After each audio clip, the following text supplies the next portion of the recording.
Filho e do Espírito Santo. Amém. Queridos amados cristãos ortodoxos, por 40 dias nós, os cristãos ortodoxos, celebramos aquilo que é a maravilhosa festa, a Páscoa de nosso Senhor e Deus Salvador Jesus Cristo, sua santa ressurreição. E hoje, o 40º dia, encerramos a comemoração. Ontem, na apodosa despedida da Páscoa, iniciamos aquilo que é hoje a festa de sua ascensão. Por 40 dias, nós cristãos ortodoxos saudamos-nos com o Cristo ressuscitou, a saudação pascal, e celebramos a santa e gloriosíssima ressurreição do Senhor.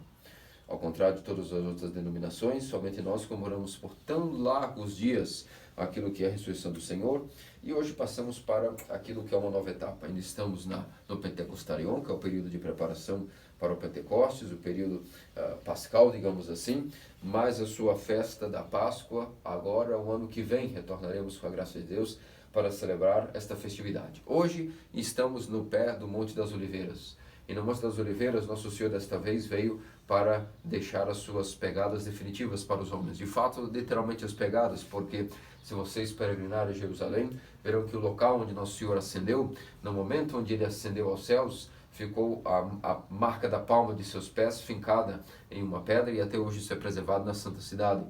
Portanto, nosso Senhor, cheio de poder e glória, finalmente, depois de o seu Pai Celestial ter colocado todos os seus inimigos por estrado de seus pés, finalmente ele sobe para cumprir aquilo que ele mesmo disse aos seus discípulos no Evangelho que acabamos de ler. Era necessário se cumprisse tudo o que foi dito de mim, desde Moisés, os profetas e até mesmo nos Salmos. E aqui, meus amados queridos cristãos ortodoxos, podemos nos dizer a respeito de uma questão belíssima que todos nós passamos, todas as vezes que vamos comungar os santos dons, nas orações pela manhã, nós fazemos alguns salmos pré-estabelecidos pela igreja e as orações preparatórias, as 10 orações de preparação para a comunhão. Mas antes, pela manhã, nós celebramos aquilo que é o Salmo 22, Salmo 23, Salmo 115, como introdução daquilo que é o cânon para comungar. O Salmo 22, todos vocês conhecem: o Senhor é meu pastor, não me faltará, até me faz em verdes espaços, guia-me semente de águas tranquilas, refrigera a minha alma por amor do seu homem. Ainda que eu não andasse pelo vale da sombra da morte, nada temeria, pois o Senhor é meu consolo, seu cajado e a sua vara me consolam. Preparas uma mesa perante mim na presença dos meus inimigos, unges a minha cabeça com óleo e meu cálice transborda. Preparas uma mesa perante mim, diante dos meus inimigos, o meu cálice transborda. E então, meus amados queridos cristãos ortodoxos, o que significa que o Salmo 22 todos nós conhecemos, fala exatamente daquilo que é o banquete que nosso Deus prepara para nós diante dos nossos inimigos. E logo em seguida nós passamos para o Salmo 23. E no Salmo 23, nosso profeta Davi profetizou algo no finalzinho do Salmo 23, que é: erguei, ó portões, as vossas cabeças, erguei-vos, ó entradas eternas, porque entrará o Rei da Glória. Quem é este Rei da Glória? O Senhor forte e poderoso, o Senhor poderoso na guerra. Quem é este Rei da Glória? O Senhor forte e poderoso, o Senhor poderoso na guerra. Erguei, ó portões, as vossas cabeças, pois entrará o Rei da Glória. Quem é este Rei da Glória? O Senhor poderoso na guerra. O que o profeta Davi, quando compôs esse salmo inspirado pelo Espírito Santo, o que é que ele estava contemplando na glória de Deus através do Espírito Santo? O que ele contemplava, meus amados queridos cristãos ortodoxos, era nada mais nada menos que a festa de hoje que comemoramos. Com o seu espírito elevado, pela própria graça de Deus, o profeta Davi, ao compor o Salmo 23, estava vendo a festa que hoje comemoramos. Quantos anos antes do nascimento do Salvador, dos acontecimentos de sua morte e ressurreição em Jerusalém, assim o profeta Davi profetizou através de salmos aquilo que é a maravilhosa ascensão de nosso Senhor e Deus Salvador, Jesus Cristo. Por quê? Porque de fato hoje comemoramos o momento onde os anjos, perplexos e atônitos, uma vez que eram acostumados de nunca terem visto o verbo de Deus deixar o seio do Pai, afinal de contas é hipóstase segunda da Trindade, jamais deixou o seio do Pai. Entretanto, agora esta mesma hipóstase, essa pessoa divina, estava subindo para os céus com o seu corpo humano, Deus e homem uma vez. E nesse momento, então, os santos anjos, atônitos e assombrados, gritam: erguei, ó portões, as vossas cabeças, pois entrará o Rei da Glória. Quem é este Rei da Glória? O Senhor forte e poderoso, o Senhor poderoso da guerra. Levantai, ó portões, as vossas cabeças, pois entrará o Rei da Glória. Os querubins e os serafins, toda a corte celestial, todas as hostes celestiais, mandaram que os portões do céu se abrissem, porque agora o Filho de Deus, encarnado da Virgem, não somente com sua hipótese divina, nunca tendo deixado o ser do Pai, mas agora também dotado de um corpo humano, estava entrando na glória de Deus. Sentando-se, não somente com a sua pessoa divina, sobre o lombo dos querubins, mas agora sentando-se também com a sua própria natureza humana. Significa, meus amados queridos cristãos ortodoxos, que aqui cumpriu-se o que nosso Senhor disse, quando estava conduzindo os varões para a Galileia, quando disse, era necessário se cumprir tudo o que estava escrito de mim, desde Moisés, desde os profetas e até mesmo nos Salmos. Significa que todo o propósito da vida de nosso Senhor e Salvador Jesus Cristo e sua missão termina hoje, aqui, na ascensão. Por quê? Todos nós sabemos que a condição que nós vivemos é uma condição trágica. Toda a nossa vida não era para ser assim, dotada de doenças, tragédias, tristezas, envelhecimento, padecimento, morte. Deus não criou nem mesmo a morte. Deus não criou o pecado e todos os males do mundo, toda a corrupção é oriunda devido ao pecado. O pecado foi criado por Satanás e ensinado ao homem, que infelizmente dotou-se dessa capacidade de pecar, mas isso não estava nem mesmo na programação mental de Adão. Adão escolheu, infelizmente, que esse veneno fosse inoculado dentro de sua alma. Mas na sua natureza permaneceu a mesma. Homem, criação e imagem de Deus a uma vez. As coisas exteriores que são colocadas em Adão, como a doença, a morte, a corrupção, não são naturais à sua alma. É um estado que é antinatural. Um estado abaixo da sua natureza. E é claro que nosso Senhor e Salvador Jesus Cristo primeiro haveria que encarnar para começar a nossa terapia. E o começo da nossa terapia seria primeiro restaurar a imagem de Adão em si mesmo. Uma vez que Adão sozinho não poderia restaurar essa imagem dele, nosso Senhor bolou um plano. Desde o conselho intratrinitário já havia sido bolado o plano por nosso Senhor Salvador, Jesus Cristo, seu Pai Celestial e Espírito Santo, de que ele encarnaria. Primeiro, porque esse era o propósito da criação desde o princípio, que Deus encarnasse no homem. Segundo, que uma vez que o homem não seria dotado de volição, força suficiente para que pudesse se manter no paraíso da comunhão com Deus, a sua imagem, uma vez que foi danada pelo pecado distorcida, nosso Deus havia bolado o plano de encarnar para restaurar em si mesmo, através de assumir no corpo da Virgem, a imagem original de Adão. Ou seja, por isso chamamos nosso Senhor de o protótipo. Por que o protótipo? O protótipo do arquétipo. Aquilo que Adão perdeu de imagem e virou uma caricatura, nosso Senhor restaurou em um ícone maravilhoso, sua própria pessoa divina e humana a uma vez. Nosso Senhor e o Salvador Jesus Cristo, verdadeiro Deus, verdadeiro homem. Mas como eu dizia, voltando à reflexão, a origem de toda a criação se deu pelo seguinte motivo. No conselho trinitário da Trindade, na vida intratrinitária, antes da fundação dos tempos, Deus, seu Pai, nosso Senhor Jesus Cristo e o seu Espírito haviam decidido que haveria criação. Por quê? Porque necessitava de companhia, de preenchimento, de louvores? Não, Deus é completamente inacessível, incognoscível, superior, completo e não necessita de nada, de ninguém.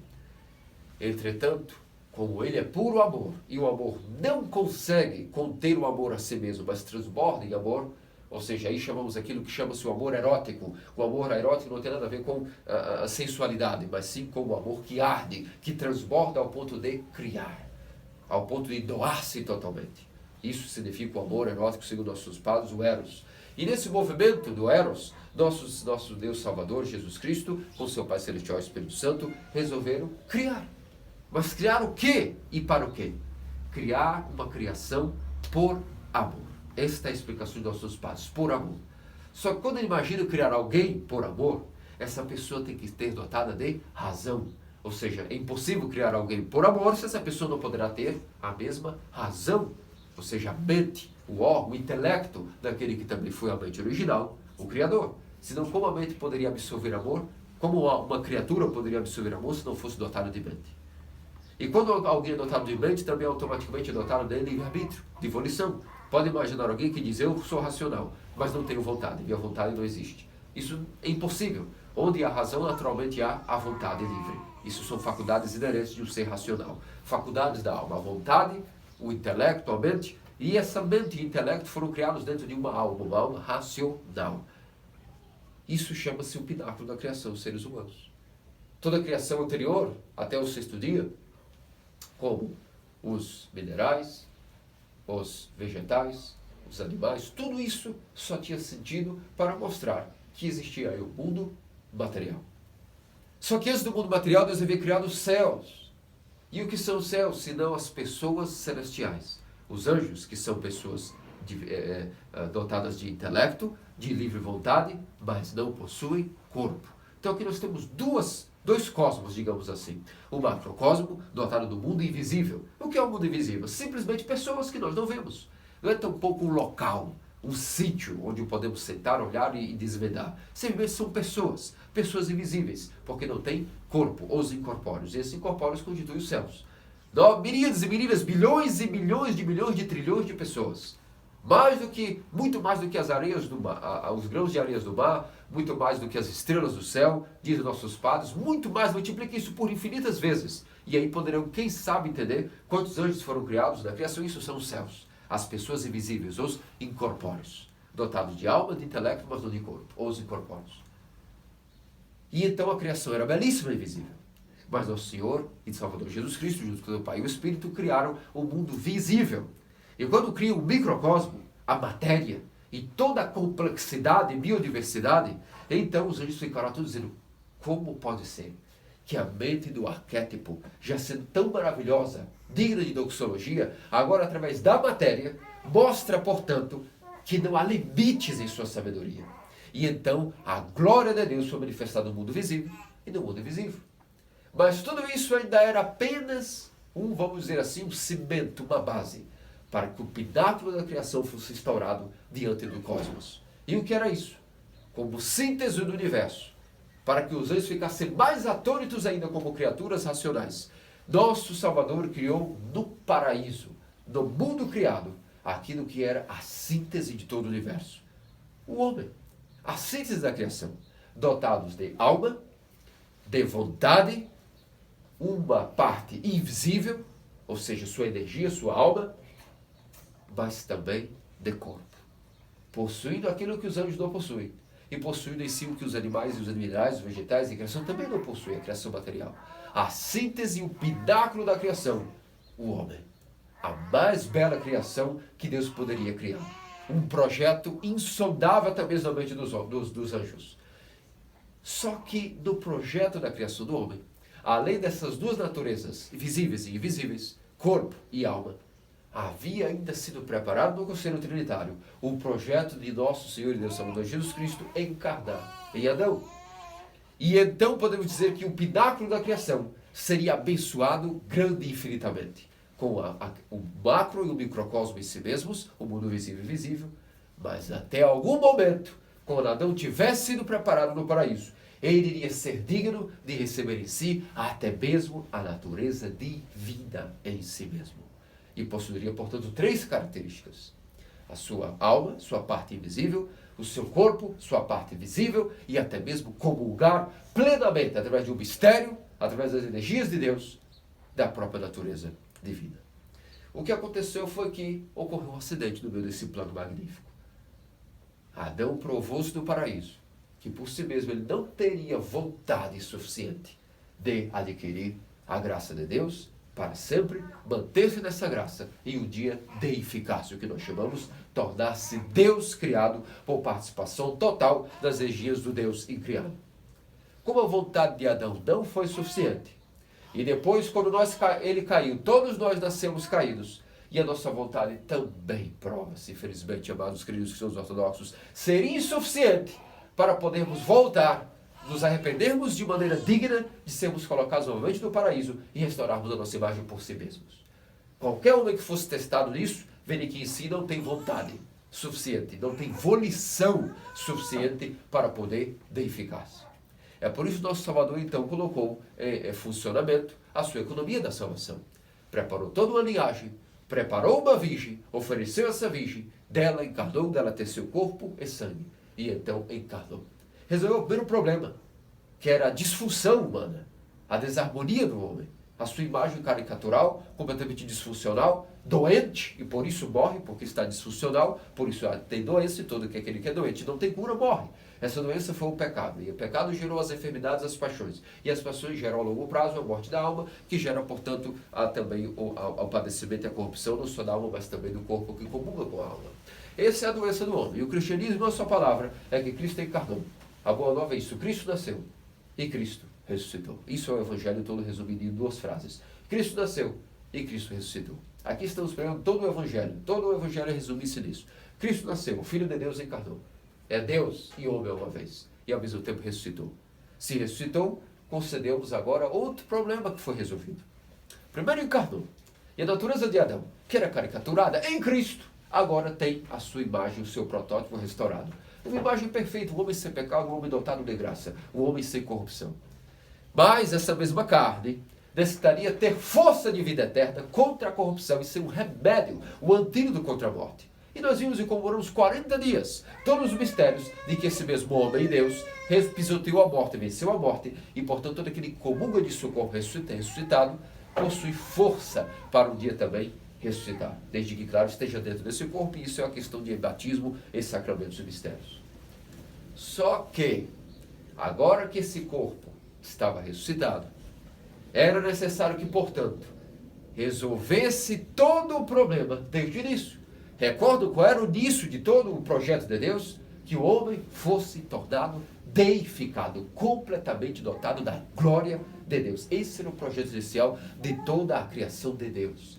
Quando nós lemos o Antigo Testamento, é só uma preparação para a Theotokos, para que Deus pudesse encarnar. Todo o Antigo Testamento resume-se em uma palavra: Santíssima Theotokos. Depois disso, para quê? Porque uma vez que o homem estava caído, é necessário preparar um corpo digno de encarnar.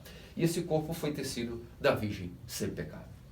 Depois esse corpo, portanto, foi dotado de incorruptibilidade e impassibilidade quando ressuscitou e venceu o sepulcro, a morte e o Hades. Mas esse corpo agora impassível, era necessário que cumprisse toda a lei de Moisés, todos os profetas e tudo que estava nos Salmos, cumprindo todo o projeto da criação e o objetivo da criação em si mesma. Que a carne humana finalmente sentasse à direita do Pai e fosse deificada. E é essa festa que nós comemoramos hoje, amados queridos cristãos ortodoxos, a deificação da natureza humana. É isso que significa comemorar a ascensão. E aconteceu que quando o Senhor colocou o seu corpo impassível, superior a qualquer tipo de paixões e corrupção, Ele dotou a nossa natureza humana de poder contra a morte. E agora finalizou no 40º dia todo o pináculo da criação do homem, o seu êxtase, o seu ápice de sua criação, finalmente foi colocado ali. Onde é que Adão estava sendo preparado para estar? Onde o novo Adão agora, na festa de hoje, pisou os seus pés sobre o lombo dos querubins. Simbolicamente, o lombo dos querubins significa o trono de Deus. Só que esse trono, acaso, é um local? Claro que não. Pode o incircunscrito Pai e o incircunscrito Espírito possuírem um local específico? Claro que não. Significa o seguinte, que o circunscrito Verbo, agora encarnado, pôde, portanto, ao ascender ao céu, significa que sua natureza ressurrecta e impassível contra as paixões porque ressuscitou, agora também foi dotada de toda a glória da deificação, comungando a mesma glória, a mesma carne de Cristo, agora, mesmíssima carne e ossos e matéria de Cristo, agora, além de estarem sobre a morte, estão completamente dotados da mesma glória celestial, da soberania, da maravilhosa e insondável magnificência do Pai e do Espírito. Isso não é um local, isso é um evento, é um acontecimento, é o que ocorreu hoje, a festa da Ascensão. E então os anjos maravilharam-se, e nós nos maravilhamos com os anjos ontem à noite, lendo os maravilhosos cantos das vésperas, das matinas, do cânon, que nos mostrou lindamente, através de uma teologia elevada e de infinitas teorias, para aqueles que estavam com o espírito e coração aberto para a festa de hoje, de quão maravilhosa é o acontecimento que hoje celebramos. Que os anjos, quando viram nosso Senhor ascender, ficaram atônitos, e simbolicamente foi dito que os portões do céu se abriram, ergueram após duas cabeças, levantavam as entradas eternas, pois entraram o Rei da Glória, que é este Rei da Glória, o Senhor poderoso, o Senhor forte na guerra.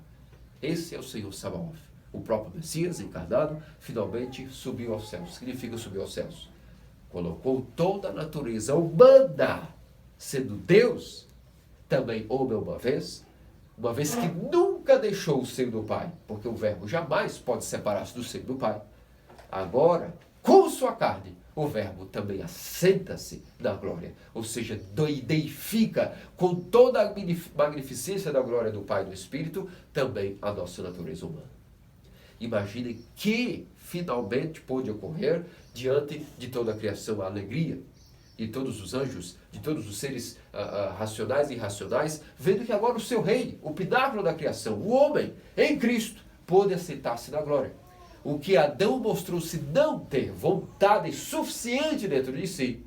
E por mais que tentasse buscar em si os seus descendentes essa vontade, não encontravam. Como nós também não encontramos por nós mesmos, Cristo resolveu o último problema. Ele encarnou, resolveu a comunhão que faltava entre Deus e o homem, porque isso foi quebrado devido ao pecado. Sendo ele sem pecado, pôde encarnar no corpo de uma virgem sem pecado, restabelecendo aquilo que era a ponte que estava sendo o abismo entre Deus e o homem. O pecado foi removido e houve a comunhão das naturezas humana e divina em uma só pessoa. Depois disso, essa natureza que teve comunhão com Deus e o homem uma vez, teve poder sobre a morte, curando todo o seu estado corruptível. Mas agora essa natureza chegou ao ápice. O que nós não poderíamos fazer, ter total comunhão com Deus, foi resolvido na encarnação. O que nós não podemos fazer, vencer a morte por nós mesmos, porque aquele que vence a morte tem que ser sem pecado. E como todo homem nasce com a consequência do pecado de Adão e a corrupção, e tendencioso a pecar, adiciona à sua própria corrupção os seus próprios pecados e iniquidades, também não poderia nunca oferecer-se o homem por si mesmo em sacrifício sobre a morte e derrotar o Hades, porque a sua cédula, a sua dívida nunca poderia ser paga se ele tivesse pecado.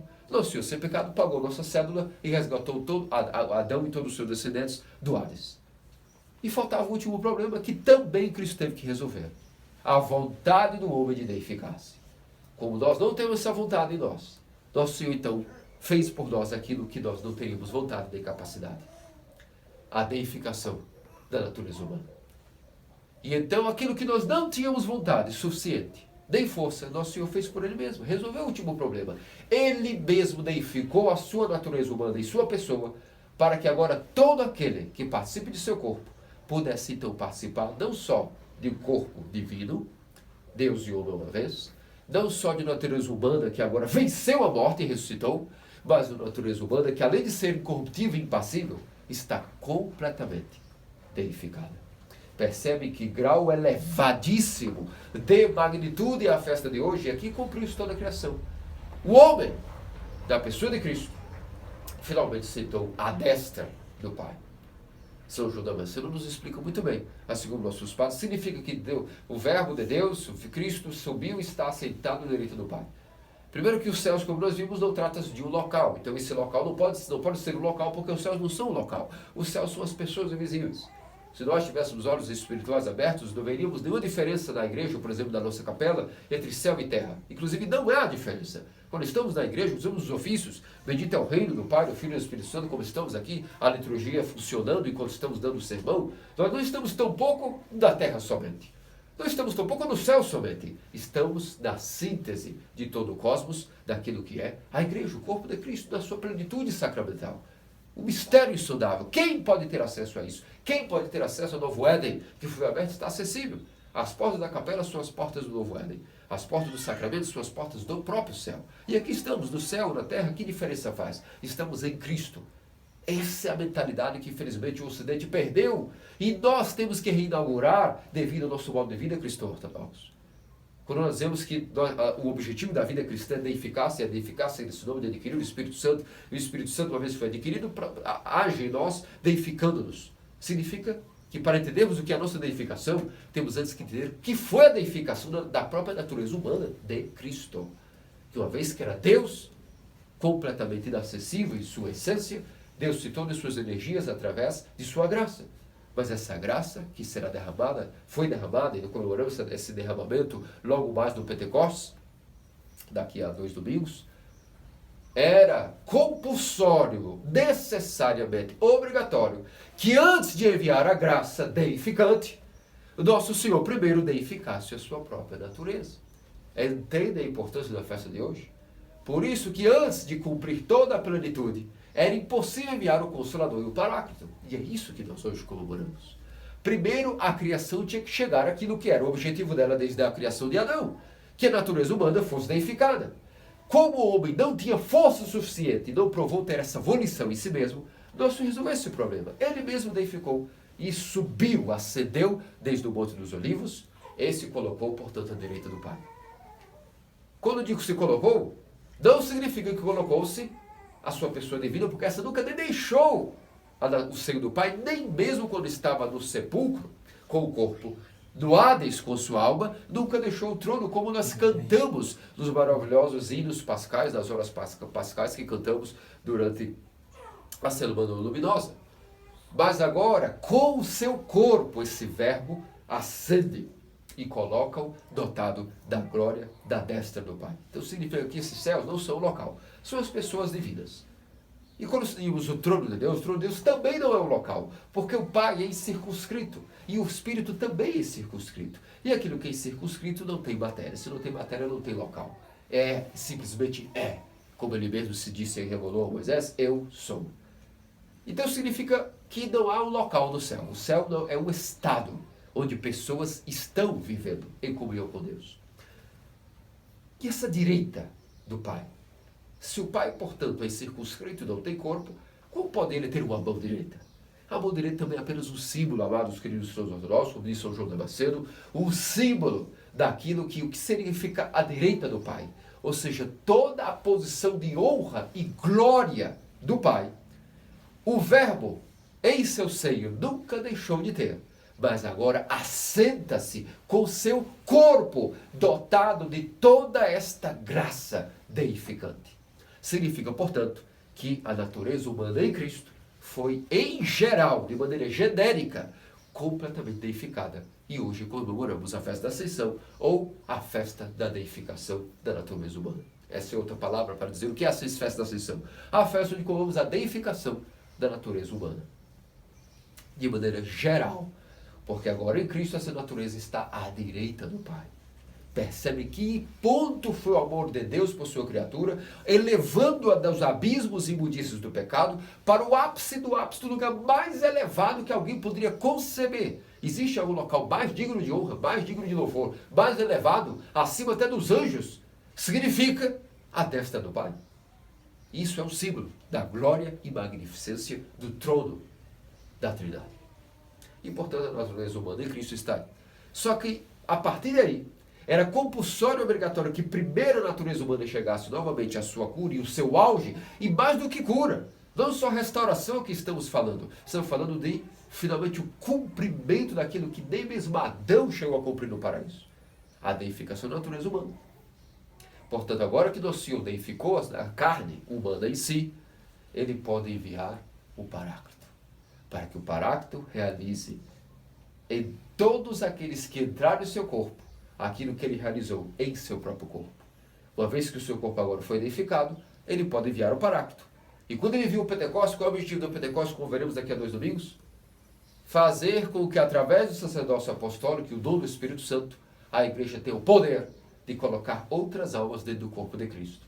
Só que antes de outras almas entrarem em seu corpo, era necessário que esse corpo fosse deificado, para que todo aquele que entre nesse corpo participe da plena deificação.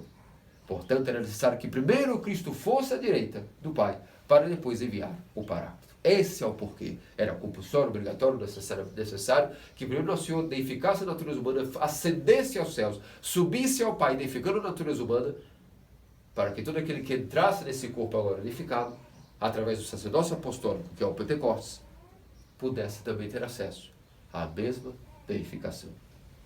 Significa que quando nós entramos no batismo, da pia batismal, nós estamos entrando diretamente ao direito e participação de toda a glória da destra do Pai. Percebe como cada pecado que realizamos, cada pensamento impuro, cada deslize, baseado na glória que nós somos participantes através do batismo, do Pentecostes, é gravíssimo. E é por isso que a nossa mudança de mente nunca terá fim. E nós vamos morrer e diremos, acho que nunca comecei o meu arrependimento. Porque ainda marcava outra coisa, a nossa dignidade é terrível. E nem a nossa vontade está curada suficientemente para deificar-se. Mas aqui a festa de hoje garantimos o que para nós já estava sem esperança. Que Deus fez a parte dele. A segunda pessoa da Trindade deificou a sua natureza humana. E portanto agora todo aquele que queira pode, com paciência, com provações, tribulações, purificação, depois iluminação e por último deificação, adquirindo o mesmo estado de que a natureza humana de Cristo está da destra do Pai. Isso é um processo chamado cura.